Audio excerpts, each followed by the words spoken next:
So I get asked all the time, what's the difference between mono and poly panels?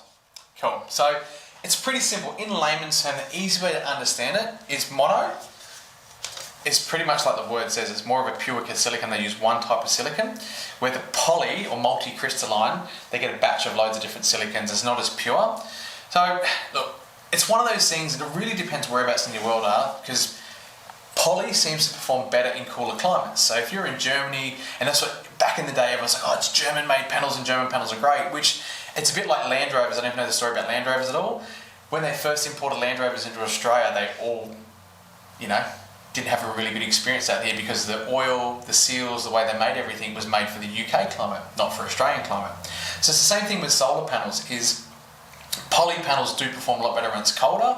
The average temperature I think in Germany is like 25 degrees or something like that on a daily basis. So German panels were amazing over there, and then everyone in Australia got these crazy German panels, and they just didn't do too well because we have such extreme temperatures here of, some places in Australia it's minuses in the morning and it's plus 40 degrees in the afternoon.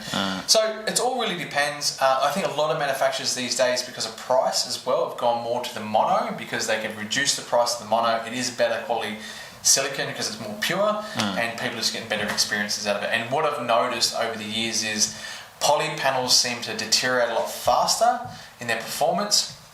So, you brought a 10 kilowatt solar system, let's say, within about 5 years, it's maybe under like 8 kilowatts it's putting out because of that drop where, and it's a bit extreme in those numbers there, but I'm just using it as an example, where the mono type panels, they're not dropping as much and sort of lasting a lot longer and a bit more performance out of them. Okay, cool. So I can tell my customers that when they ask next time and move on. That's it, mate.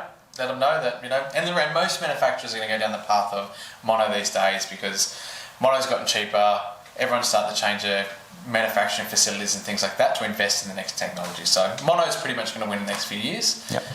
So any questions or comments, guys, we'd love to hear down below, and we'll talk to you there. Have a great day.